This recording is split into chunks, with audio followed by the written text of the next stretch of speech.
Marcos, você Obrigado. sabe que o teu convite é sempre uma ordem, né? Não é só um convite. Obrigado pela tua generosidade, obrigado por compartilhar conosco tuas reflexões. Elas seguem aqui e seguirão aqui martelando em nossos cérebros durante algum tempo, eu tenho certeza.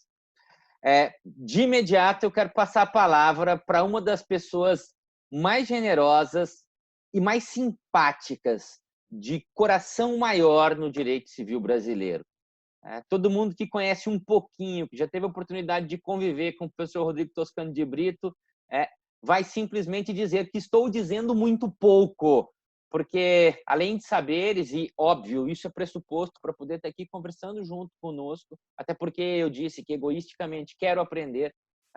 Toscano é de uma generosidade, é de uma simpatia que toca e não permite que todo mundo que tem contato com ele não o perceba sempre que pense nele. Toscano, obrigado por estar aqui junto com a gente. A palavra é toda sua, meu amigo querido.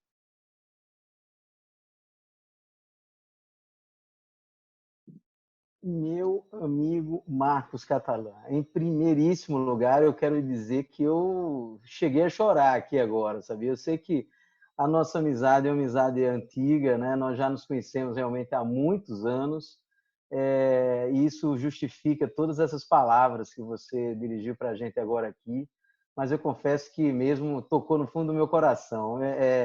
E eu sempre fico muito emocionado quando a gente se encontra, porque a gente não se encontra só para... A gente estuda tendo prazer, né, em nos ouvirmos reciprocamente, né? E você também tem participado dos nossos encontros todos os dias, na verdade, a gente tem essa vantagem, né, de estar sempre junto, e eu fico muito emocionado de fato, sabe? Eu também gostaria de dizer, Marcos, que estar aqui com a presença da professora Gisela Hironaca é de fato algo muito luxuoso, né, para todos nós, né?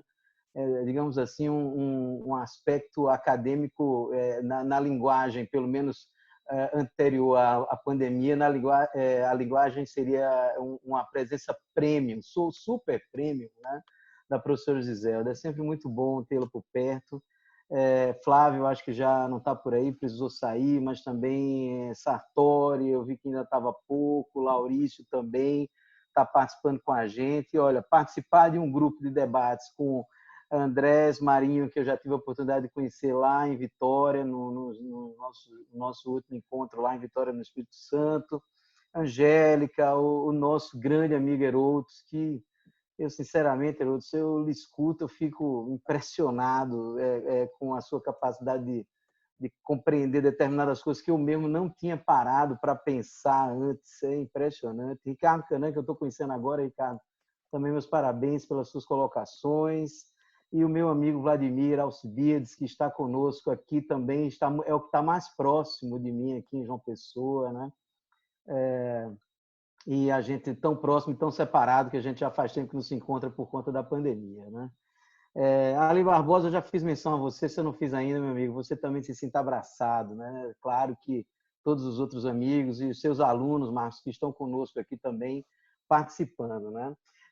Eu vi atentamente todas as explanações e vi que nós temos 3 explanações sobre temas que transitaram sobre teoria geral dos contratos, né? E ali, no caso da professora Angélica, que tratou sobre o contrato de seguro, eu também vou tramitar para uma área mais específica relacionada ao contrato de compra e venda, né? E muito mais especificamente a compra e venda imobiliária. Eu tenho estudado com ênfase essa temática, sempre foi muito afeita ao meu dia a dia também e aos meus estudos de modo geral, né? E no caso da compra e venda, eu acho que agora a gente vai começar a passar pelos piores momentos da compra e venda imobiliária, né? É interessante observar que de todos os outros contratos que nós já tivemos, alguns tiveram um impacto muito curto no tempo, né? O caso do contrato de locação, o próprio contrato de seguro também, eu já vi que, pelo que a Angélica falou, é algo que pegou muita gente surpresa e já causa alguns problemas, mas o contrato de compra e venda, ele, digamos assim, ele ainda não chegou o verdadeiro impacto sobre ele, pelo menos a compra e venda imobiliária, claro, que é importante a gente considerar aqui nesse recorte que a gente está fazendo hoje à tarde aqui, né?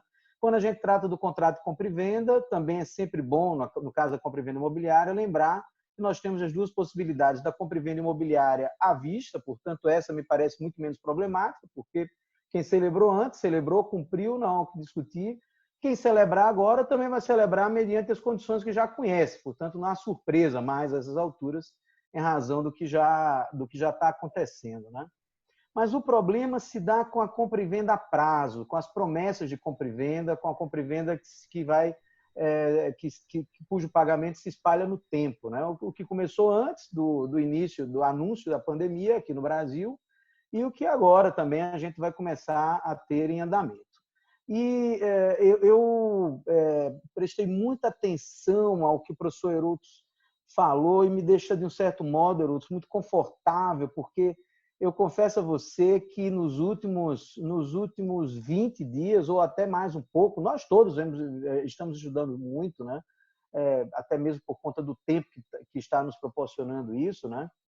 E é impressionante o rol que nós temos de possibilidades de resolução de problemas. Eu fico muito tranquilo quando eu escuto de uma pessoa com toda essa bagagem que você tem e diz para a gente o seguinte: olha, solução na lei brasileira, no sistema normativo brasileiro, nós vamos ter. Não há por que a gente se preocupar com isso, né? E também ouvindo ainda agora há pouco o Ricardo tratando sobre esse assunto, isso me pareceu também muito claro, né? O cardápio, o rol, digamos assim, de possibilidades que nós temos realmente é muito extenso.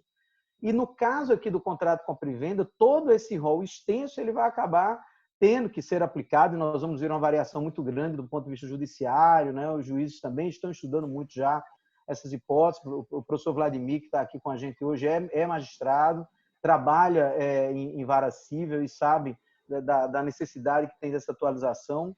Mas, voltando especificamente ao contrato de compra e venda, a gente precisa fazer uma outra bifurcação para interpretar, tanto do ponto de vista dos contratos de compra e venda, que são paritários, portanto, civis puros ou empresariais puros, digamos assim, e os contratos de compra e venda que não são empresariais ou civis, portanto, contratos de consumo, que aqui no Brasil a gente tem e leva a cabo a partir do próprio Código de Defesa do Consumidor, né? E quando nós falamos do contrato de compra e venda, assim como, de modo geral, todos os contratos, me parece que não haverá muita dúvida sobre o futuro desses contratos. Nós só temos, na verdade, 4 opções que certamente vão acontecer. A primeira delas é o cumprimento normal. Tem muita gente que não vai se abalar, digamos, fortemente a um ponto tal de não poder cumprir o contrato, né? Eu acho que isso vai continuar acontecendo, não vejo maiores problemas com isso, apesar do alarde que se faz e que a gente, claro, tem que estar ligado nisso. Eu acho que isso certamente vai acontecer, mas é muito provável que muitos dos contratos estejam cumpridos normalmente. Depois a gente vai passar pela necessidade de uma revisão desse contrato, e daí a gente vai abrir aqui uma bifurcação de novo. Essa revisão ou negociada, que é o indicado e todo mundo está indicando, ou a revisão a partir de determinação judicial. As partes não vão conseguir chegar a um denominador comum, vão precisar lançar a mão do judiciário para resolver essa questão, né? E o outro destino, além desses outros 3 que eu já me referi, é exatamente a extinção do contrato. E o que é mais interessante aqui é quando a gente fala do contrato de compra e venda, e especificamente do contrato de compra e venda a prazo, né? E quando a compra e venda ela é civil ou empresarial pura, nós vamos ter que aplicar o sistema do nosso Código Civil, e muito especialmente lá, a primeira chamada que nós fazemos, de fato, é aquela do artigo 317 do Código Civil, mas que deixa, de fato, algumas lacunas na própria interpretação do contrato, na aplicação de alguns casos específicos. Por exemplo, na compra e venda pura mesmo, que não seja de consumo, claro, na compra e venda, quando eu digo civil, empresarial, as circunstâncias todas do artigo 317 podem não estar presentes, né? E me parece que a melhor solução, de fato, vai ser trabalhar com a quebra da base do contrato. Não vejo uma outra solução que não seja essa. Aliás, ultimamente, como a gente tem analisado muito isso, e eu acho que agora eu estou passando assim por uma fase que eu estou até muito mais à vontade para tratar sobre esses assuntos, porque se nós vamos ter dificuldade de aplicação em determinados casos do próprio sistema que nós temos. Claro que nós temos a solução, mas em determinados casos nós vamos ter uma variação grande de aplicação, cada um dizendo de uma forma diferente, né? Mas a quebra da base do contrato nos leva necessariamente à busca pelo equilíbrio substancial do contrato. E desde o meu doutoramento, alguns conhecem aqui a minha tese de doutoramento, eu sempre disse ali na tese de doutoramento que não importa ser o contrato civil, empresarial ou de consumo, haverá sim a possibilidade de revisão do contrato. A única coisa que eu ajusto nessa possibilidade de revisão, portanto, da chegada do Estado no bojo do contrato para alterar a contratação, é que existe uma diferença de níveis de intervenção. É claro que eu não vou dizer aqui que o nível de intervenção num contrato civil empresarial é o mesmo nível de intervenção de um contrato de consumo propriamente dito, que tem e deve ter um nível de intervenção muito maior, né? Mas eu não descarto claramente a possibilidade de nível de intervenção um pouco mais significativo em contratos empresariais que não são contratos, digamos, equilibrados na sua gênese, como acontece com a distribuição, com a representação, com a franquia, né? E acho que a gente estava perdendo um pouquinho dessa sensibilidade. Pois é, Marcos, é exatamente aí que está dito isso tudo, né? Me parece que agora a gente tem na mão todo esse mecanismo. Se nós vamos, de fato, trabalhar com a quebra da base do negócio, esse trabalho é todo feito em cima do raciocínio do Karl Lahrens, lá na Alemanha, né? Se nós vamos trabalhar sobre a quebra da base do negócio, nós precisamos de uma solução. E, mais uma vez, aqui me chama a atenção o seguinte: nós vamos transitar daquele momento que nós estávamos vivendo, talvez se afastando da aplicação do direito civil constitucionalizado, para uma volta do direito civil constitucionalizado, justamente para ocupar esse núcleo de se ter novamente a base do negócio jurídico recomposta, claro, em outras condições, como disse o professor Heroutos. Agora nós vamos viver num sistema perde-perde, o professor Simão também já tinha falado sobre esse assunto, né? Então, eu acho que disso a gente não vai poder fugir, e me parece que a solução está exatamente na equivalência material do contrato, né? E no caso específico da compra e venda, quando nós tratarmos da compra e venda que for compra e venda civil ou empresarial pura, digamos assim, claro, vai poder haver intervenção, vai poder haver revisão, vai poder se mostrar que a base quebrou e, em razão disso, vai poder se aplicar equivalência material para se buscar novamente o equilíbrio do contrato, né? Claro que nos contratos empresariais que têm disparidade de força, me parece que isso vai ser muito mais provável, muito mais claro acontecer, né? E lá nos contratos de consumo, e aqui eu vou migrar, vou sair daqueles contratos civis empresariais de compra e venda imobiliária civil empresarial puro, digamos assim, para os contratos de compra e venda de consumo. E aqui eu me refiro a um assunto que é muito mais complexo, na verdade, porque nós vamos ter que cair num sistema que nós temos muito peculiar no Brasil, que é o sistema de compra e venda de imóvel em construção. Nós não temos dinheiro para comprar imóvel pronto, na maior parte dos casos. O brasileiro, nós sabemos que o brasileiro médio não tem condições de comprar o imóvel à vista, né? E se utiliza de um mecanismo que é um mecanismo muito inteligente, na verdade, muito útil para todos nós, que é o mecanismo da incorporação imobiliária. E nesse mecanismo da incorporação imobiliária, nós temos aqui um contrato de compra e venda que obedece a uma sistemática que é muito parecida, não igual, mas, digamos assim, ela tem um toque parecido ali com o contrato de seguro, porque nós estamos diante de um contrato coletivo. À medida que eu tenho 100 compradores de unidades, por exemplo, num prédio que tem, sei lá, 30 andares, com 3 por andar, mais de quase 100 unidades ali em andamento, é claro que na medida em que a gente mexe na base desse negócio jurídico, portanto, altera algumas circunstâncias desse negócio jurídico, eu posso estar prejudicando uma série de outros consumidores, inclusive, que estão adimplentes com o próprio negócio, né? Então, é esse contrato de aquisição imobiliária através do sistema de incorporação, que é proveniente do sistema de incorporação imobiliária, que me preocupa muito mais. Esse, de fato, é algo que chama bastante a atenção da gente. E acho, e aqui, como eu também ainda agora estava ouvindo o professor Andrés, acho que a boa-fé nessa hipótese ela vai ter que vir à baila com toda a sua nitidez, até mesmo para que os próprios incorporadores possam, num determinado momento, eu sei que há uma discussão em torno do assunto da obrigação, do dever de informar os detalhes sobre uma construção dessa, inclusive dos detalhes econômicos e financeiros da construção, mas eu acho que a gente vai ter que trabalhar com isso. A gente também não pode simplesmente revisar um contrato desse e quebrar o sistema de incorporação. Veja, eu estou falando aqui especificamente de um quadro determinado, que seria ali daquela incorporação que a gente estivesse considerando propriamente, né? Sem falar que um desequilíbrio que possa haver aqui do ponto de vista econômico possa influenciar em toda uma outra cadeia de construção da própria incorporadora que possa haver, né? E a própria lógica do mercado, na própria lógica do mercado, não é bom que isso aconteça, né?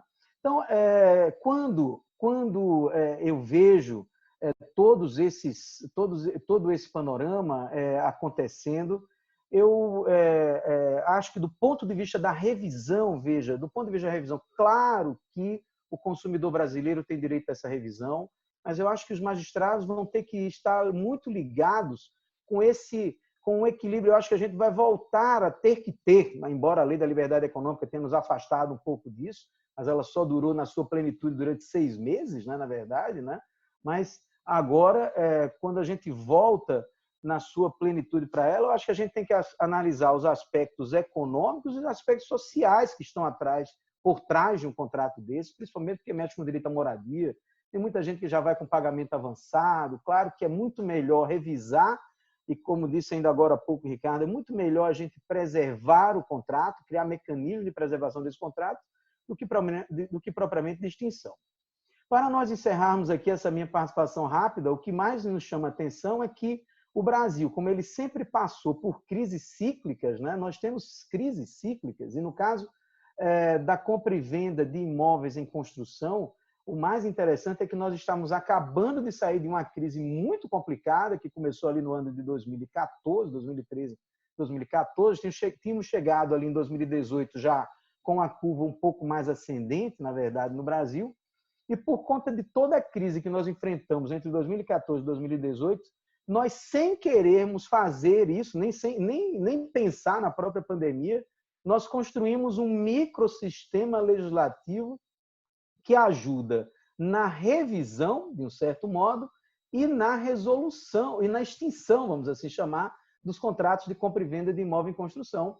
Isso se deu através da Lei 13.786, que é a famosa lei de distrato, que é muito confusa, muito cheia de atecnias, né? O próprio apelido da lei é errado, né? Na verdade, de distrato mesmo, que pressupõe acordo de vontade, não tem nada, né?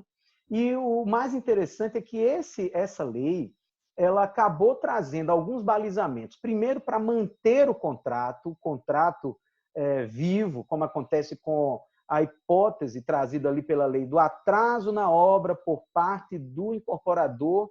Esse atraso pode dar ensejo ao adquirente, dizer, olha, já que você atrasou, eu não quero mais continuar com o contrato, é direito do adquirente fazer isso.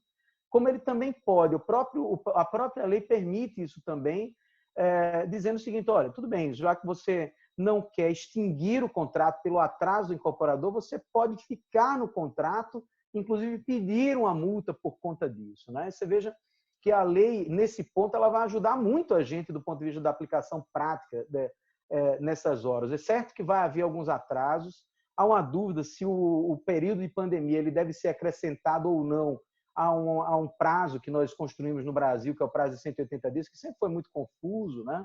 Eu particularmente acho, eu sei que isso é muito confuso, eu sei que isso é muito delicado dizer, mas eu acho que deve ser acrescido, mas também deve-se criar mecanismos de compensação para o consumidor por conta do período que foi eventualmente acrescido, desde que haja prova cabal, haja prova extremamente bem determinada de que o atraso maior se deu por conta da pandemia. E isso é bem provável que aconteça, porque como a gente já deve, como todo mundo já percebeu, nós tivemos uma série de lockdowns espalhados pelo Brasil, e nessa série de lockdowns específicos que envolve, por exemplo, fornecimento de insumos da construção civil, né, e outros, os próprios sindicatos de trabalhadores dessa área preferiram que os trabalhadores saíssem de campo para preservar a saúde. Então, é provável que haja prova definitiva e cabal. O que a gente tem dito, principalmente para as construtoras, é que elas tomem o cuidado de avisar aos consumidores sobre isso, ser claro, ser transparente, ser participativo, cooperativo, informar exatamente o que está acontecendo para que se evite quebra, principalmente da boa-fé contratual nesse caso. E para a gente encerrar mesmo, veja que essa mesma lei, ela diz, bom, tudo bem, se não deu para permanecer com o contrato, o consumidor não pode pagar, vai poder haver a resolução do contrato, segundo a lei trata de resolução, esse é um assunto que mereceria um trato maior da gente aqui, pelo menos mais uns 10, 15 minutos, mas eu vou tratar assim como resolução, atendendo um pouco, digamos, a maioria da doutrina, inclusive eu assim penso também, mas a mesma lei prevê o seguinte, poxa, se o consumidor não pode pagar, então vai haver a extinção do contrato, vai se devolver ao consumidor uma parte, vai se reter, segundo diz a lei, 25% se não houver patrimônio de afetação, no caso do contrato de construção e incorporação por empreitada, ou se houver patrimônio de afetação, 50% vai ser retido. Ora, eu sempre achei que o artigo 413 do Código Civil pudesse ser aplicado nessa circunstância específica da lei nova, e agora, nesse quadro que a gente está vivendo, eu não tenho dúvida nenhuma que ele pode ser aplicado de um modo tal que esses 25%, me parece, ou 50%, me parece que a lei estaria mesmo falando, aí agora mais do que nunca, olhando para o magistrado que vai aplicar realmente a quantidade, o volume de retenção que a incorporadora vai poder fazer em detrimento do adquirente, né?